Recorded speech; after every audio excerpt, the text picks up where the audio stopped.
नमस्कार। ज्योतिष शास्त्र में श्रद्धा और विश्वास रखने वाले सभी जातकों का पारलौकिक जगत चैनल में बहुत बहुत स्वागत है। 14 अप्रैल 2022 प्रातः 6:28 ग्रहों के राजाधिराज भगवान भुवन भास्कर सूर्यदेव राशि परिवर्तन करेंगे और वर्तमान मीन राशि को छोड़कर मंगल की मूल त्रिकोण राशि मेष राशि में गोचर करेंगे। मेष राशि में सूर्य देव उच्च के होते हैं और अपनी उच्च की राशि में 14 अप्रैल से 15 मई 2022 प्रातः तक गोचर करेंगे। सूर्य आत्मा, पिता, शासन प्रशासन, उच्च सरकारी नौकरी, आत्मसम्मान और आत्मविश्वास के कारक होते हैं। सूर्य मान सम्मान, पद और प्रतिष्ठा के भी कारक होते हैं। सूर्य के इस राशि परिवर्तन का मिथुन राशि के जातकों पर क्या प्रभाव पड़ेगा, इसी का विश्लेषण करेंगे इस वीडियो में। सूर्य का ये गोचर निस्संदेह विशेष प्रभाव लेकर आ रहा है, क्योंकि सूर्य ग्रहों के राजा हैं और अपनी उच्च की राशि मेष राशि में गोचर करने जा रहे हैं।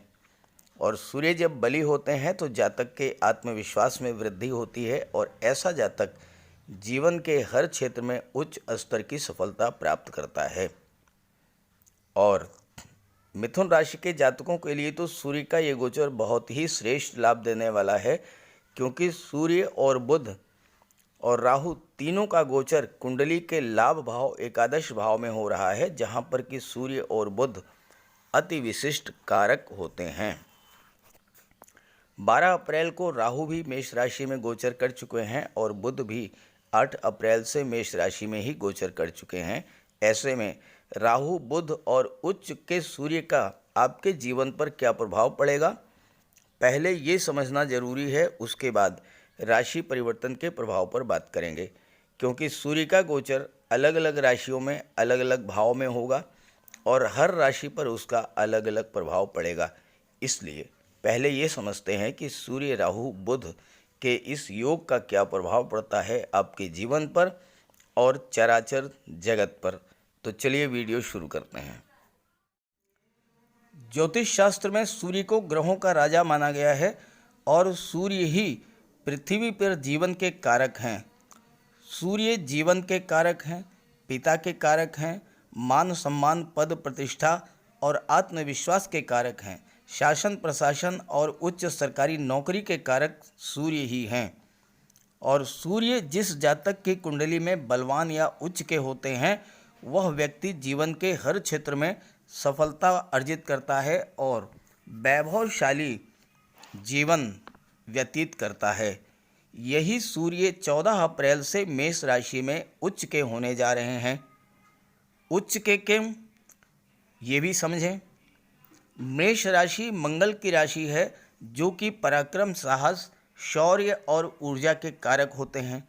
सूर्य जब मेष राशि में गोचर करते हैं तो सूर्य के पराक्रम, शौर्य और ऊर्जा में बहुत अधिक वृद्धि हो जाती है।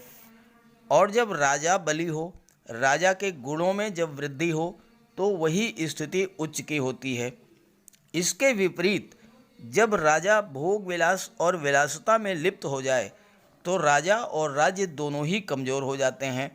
और यही कारण है कि सूर्य जब शुक्र की राशि तुला राशि में होते हैं तो नीच के होते हैं, क्योंकि शुक्र भोग विलास के कारक हैं।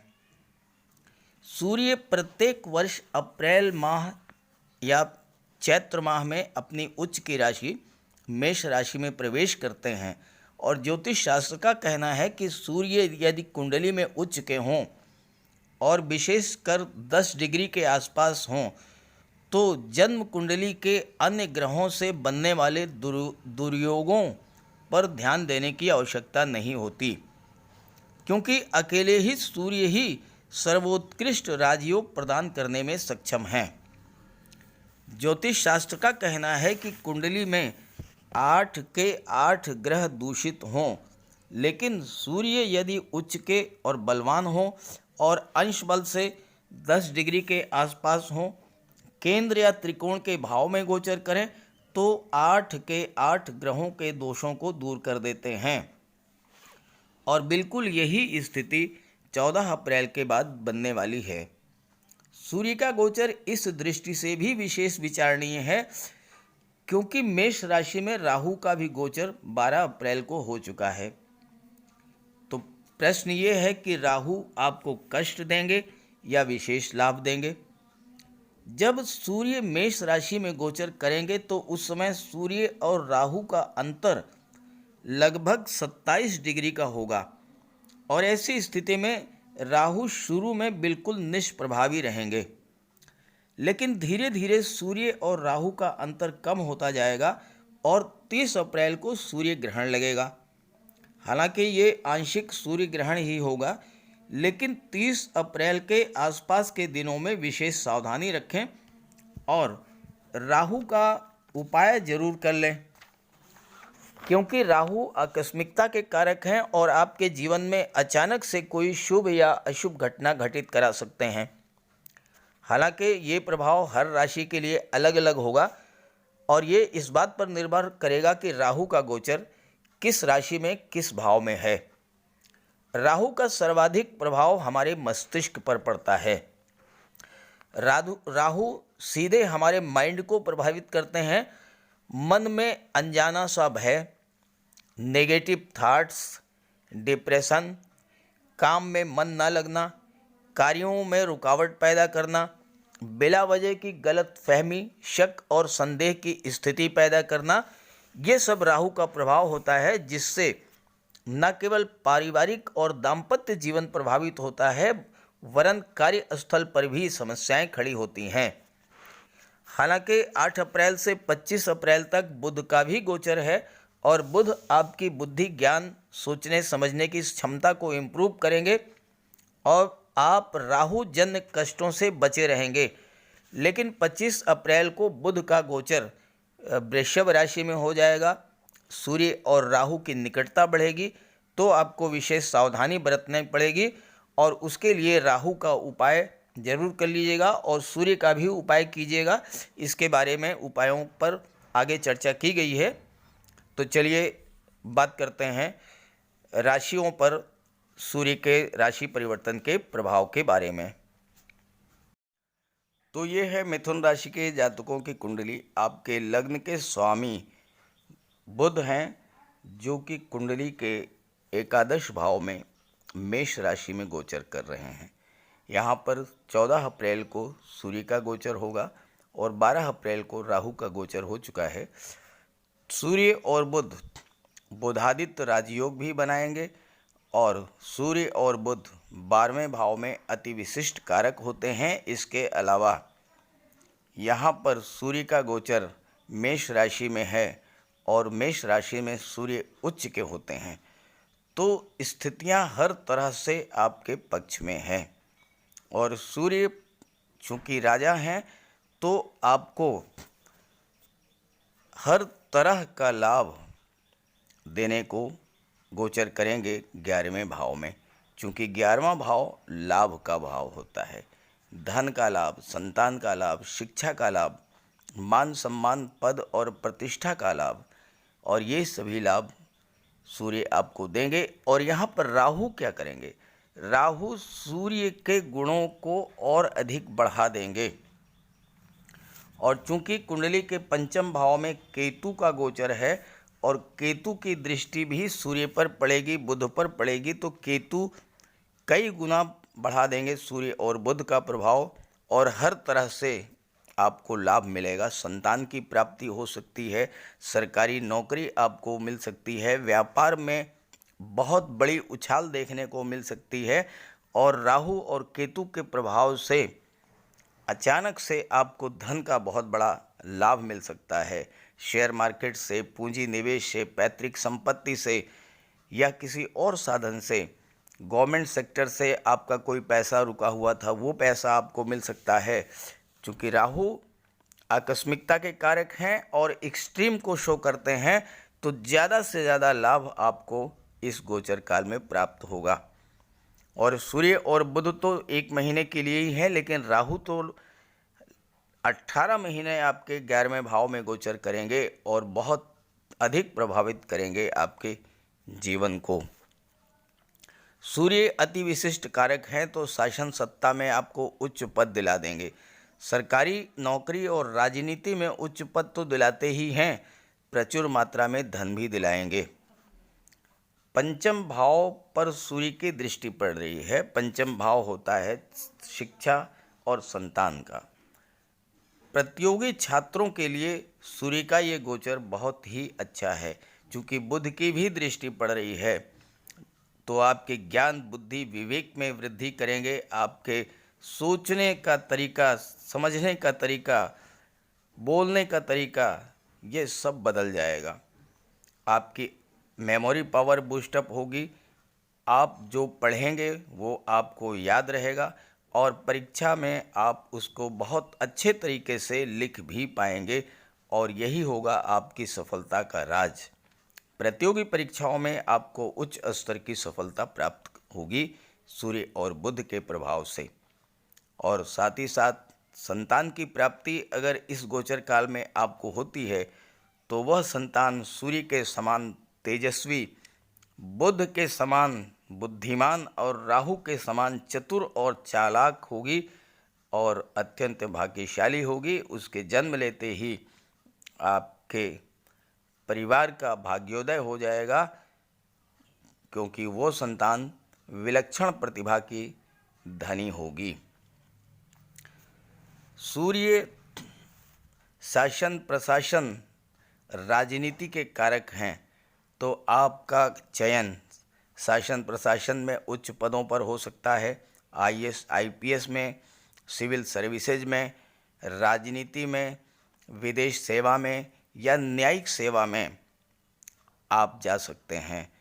और साथ ही साथ अगर आप व्यापार व्यवसाय के क्षेत्र में हैं, तो जो लोग राजनीति के क्षेत्र में, व्यापार के क्षेत्र में या शासन प्रशासन में उच्च स्तर पर हैं, उनसे आपके संपर्क बहुत अच्छे होंगे। और साथ ही साथ भाग्य का भी आपको पूरा सपोर्ट मिलेगा, क्योंकि भाग्य भाव में मंगल का गोचर है और मंगल सूर्य के परम मित्र हैं, तो भाग्य का भी आपका पूरा सपोर्ट मिलेगा। और पराक्रम भाव के स्वामी हैं सूर्य, और तो सूर्य आपके पराक्रम, आपके साहस और ऊर्जा में वृद्धि करेंगे। मंगल की दृष्टि पड़ेगी पराक्रम भाव पर, तो जो भी कार्य आप शुरू करेंगे सूर्य और मंगल के प्रभाव से, वह कार्य बिना किसी विघ्न बाधा के पूरा होगा। हालांकि तीसरे भाव पर मंगल की दृष्टि पड़ रही है और तीसरा भाव छोटे भाई बहनों का होता है, तो अगर सूर्य आपके जन्म कुंडली में कमज़ोर हुए तो भाइयों से अनबन की स्थिति बन सकती है, मनमुटाव हो सकता है। तो उसके लिए आप सूर्य का उपाय कर लें। लेकिन प्रतियोगी परीक्षाओं में कम परिश्रम में ही आपको सफलता प्राप्त होगी। और मंगल के प्रभाव से आपके अंदर क्रोध और अहंकार जन्म ले सकता है, तो इससे आपको सावधान रहना होगा। और मंगल चूँकि अस्थाई संपत्ति के कारक हैं और मंगल की दृष्टि पड़ रही है 12वें भाव पर, इसके स्वामी हैं शुक्र, और शुक्र और मंगल की युति बन रही है, तो ऐसे में विदेश से आपको बहुत बड़ा लाभ हो सकता है, धन की प्राप्ति हो सकती है, और उस धन से आप भूमि, भवन या जायदाद का लाभ भी प्राप्त कर सकते हैं।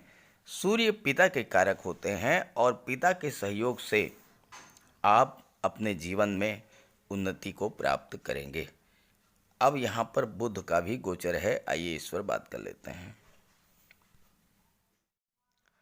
बुध आपके लग्न के स्वामी हैं और एकादश भाव में गोचर कर रहे हैं, तो बुध आपके बुद्धि, विवेक, ज्ञान में वृद्धि करेंगे।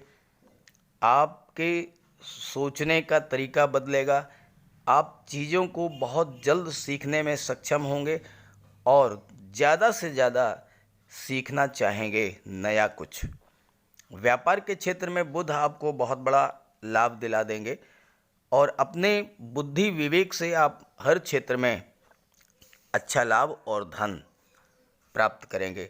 और चूंकि पंचम भाव में केतु का गोचर है तुला राशि में और केतु की दृष्टि पड़ेगी बुध पर, तो आपको अचानक से धन का लाभ होगा। लॉटरी से, शेयर या ब्याज बट्टा ब्रोकरेज के क्षेत्र से बहुत अच्छा लाभ होगा। आप दो व्यक्तियों के बीच में मीडिएटर बनकर कोई बड़ी डील फाइनल करा सकते हैं और अचानक से आपको कमीशन के रूप में मोटा पैसा मिल सकता है। केवल अपनी बुद्धि और वाक चातुर्य से आप धन अर्जित करेंगे। बुध एक सामाजिक ग्रह हैं और आपके रिलेशंस, फ्रेंडशिप किस तरह के लोगों से है, इसका बहुत बड़ा प्रभाव पड़ेगा आप पर। और चूंकि यहाँ पर सूर्य हैं, तो आपके संबंध शासन प्रशासन और राजनीति में बैठे उच्च स्तरीय लोगों से बहुत अच्छे होंगे। बुध आपके नाम यश में वृद्धि करेंगे, खासकर अगर आप मैनेजमेंट के क्षेत्र में हैं, IT sector, education sector, finance sector में, तो बहुत अच्छा रहेगा आपके लिए। बुध शेयर मार्केट के कारक हैं, आपको शेयर से बहुत अच्छा लाभ दिला देंगे। बुध वाणी के कारक हैं और अगर आप मार्केटिंग या इंश्योरेंस के क्षेत्र में हैं या मेडिकल रिप्रेजेंटेटिव के रूप में कार्य कर रहे हैं, वकालत और शिक्षा के क्षेत्र में हैं, जहां पर वाणी का प्रयोग ज़्यादा होता है, तो वहां पर आपको बहुत अच्छी और उच्च स्तर की सफलता दिलाएंगे। 11वां भाव आपकी इच्छाओं का होता है, आपके सपनों का होता है, आपके महत्वाकांक्षाओं का होता है। और कोई ऐसा पुराना सपना जो आप बहुत दिनों से देख रहे हैं लेकिन वो पूरा नहीं हो पा रहा है, वह सूर्य और बुध के एकादश भाव में गोचर से वो सपना आपका पूरा होगा। लेखन के क्षेत्र में आप नाम और यश प्राप्त कर सकते हैं। फिल्म इंडस्ट्री में या टीवी सीरियल्स के क्षेत्र में आप स्क्रिप्ट राइटर, डायलॉग राइटर के रूप में नाम और यश अर्जित कर सकते हैं। और या फिर आपकी कोई पुस्तक अचानक से बेस्ट सेलर की श्रेणी में आ सकती है और आप रातों रात सेलिब्रिटी हो जाएंगे। आपकी रुचि ज्योतिष और सामुद्रिक शास्त्र में भी होगी। यहाँ पर राहु का भी गोचर है, आइए राहु पर भी बात करते हैं। राहु का गोचर आपके कुंडली में 11वें भाव में 12 अप्रैल को हो चुका है और राहु 11वें भाव में अति विशिष्ट कारक होते हैं। तो 11वें भाव में राहु आपको भारी मात्रा में धन प्राप्त करा देंगे। मैंने पिछले वीडियोस में बताया है कि सबसे धनी राशि कौन सी है, और वह है मिथुन राशि। क्योंकि 11वें भाव में अगर राहु का गोचर हो तो उससे ज़्यादा पैसा कोई दे ही नहीं सकता। 11वें भाव में राहु अगर गोचर करें तो व्यक्ति ये नहीं सोचता कि उसका पैसा काला है या सफ़ेद, लगातार पैसा आता रहता है, धन दौलत में वृद्धि होती रहती है और धीरे धीरे व्यक्ति धनाढ्यों की, धन कुबेरों की श्रेणी में गिना जाता है। 11वां भाव आपकी इच्छाओं, आपके सपनों का है और राहु आपकी इच्छाओं, आशाओं को पूरा करने में मदद करेंगे। और ये राहु का गोचर 18 महीने तक आपके लिए बहुत श्रेष्ठ लाभ देने वाला होगा। आपने जो सपना बहुत दिनों से देखा था वो सपना राहु पूरा करेंगे। आप अपने शौक को पूरा करेंगे और इसके लिए धन राहु आपको देंगे। आप अपने नेटवर्क की मदद से अचानक से मोटा पैसा कमा लेंगे और ऐसे जातक लॉटरी, शेयर मार्केटिंग, लेखन, अभिनय, कला के क्षेत्र से और अपनी क्रिएटिविटी के बल पर बहुत अधिक धन कमाते हैं। राहु के प्रभाव से आप कार्यकुशल, बुद्धिमान और इफ़िशिएंट लोगों का एक ग्रुप तैयार कर सकते हैं और उसकी मदद से नेटवर्किंग के क्षेत्र में बहुत अच्छा पैसा कमा सकते हैं। राहु आपको सोशल बना देंगे और आप सामाजिक गतिविधियों में शामिल होंगे। विवाह के बाद धन लाभ होगा, हालांकि संतान पक्ष से थोड़ी चिंता रहेगी, तो उसके लिए आप राहु का उपाय कर लें। तो चलिए बात कर लेते हैं सूर्य और राहु के उपायों के बारे में।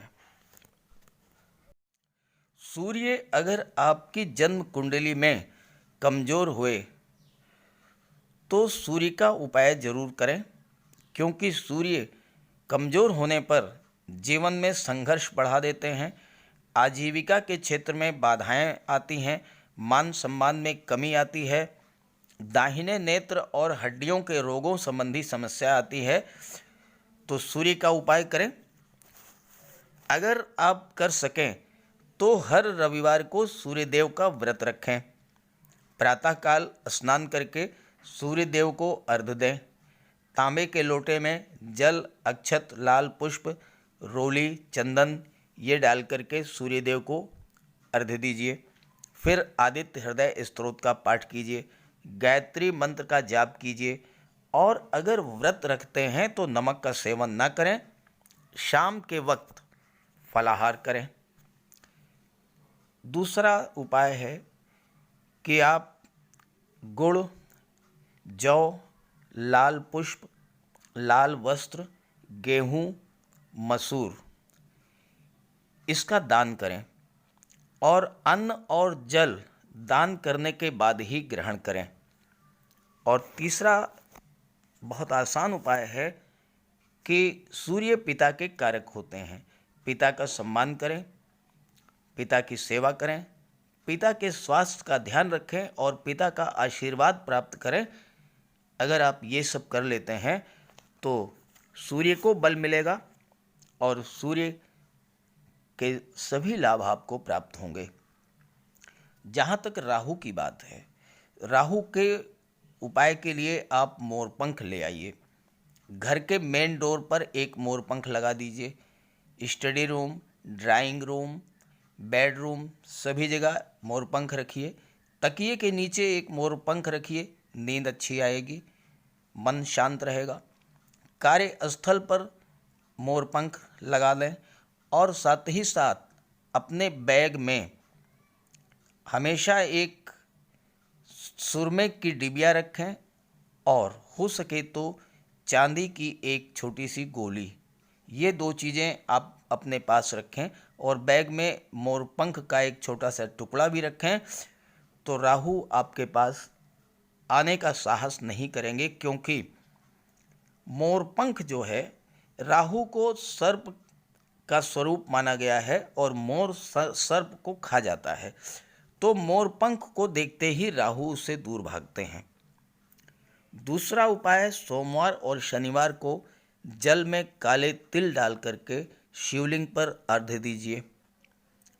गुरुवार को भगवान विष्णु की उपासना कीजिए, इससे देवगुरु को बल मिलेगा, और जब देवगुरु को बल मिलेगा तो राहु शांत होंगे। और चौथा उपाय है, नियमित रूप से एक माला ओम नमः शिवाय का जाप करें। ओम नमः शिवाय इसका जाप करें आप एक माला प्रतिदिन।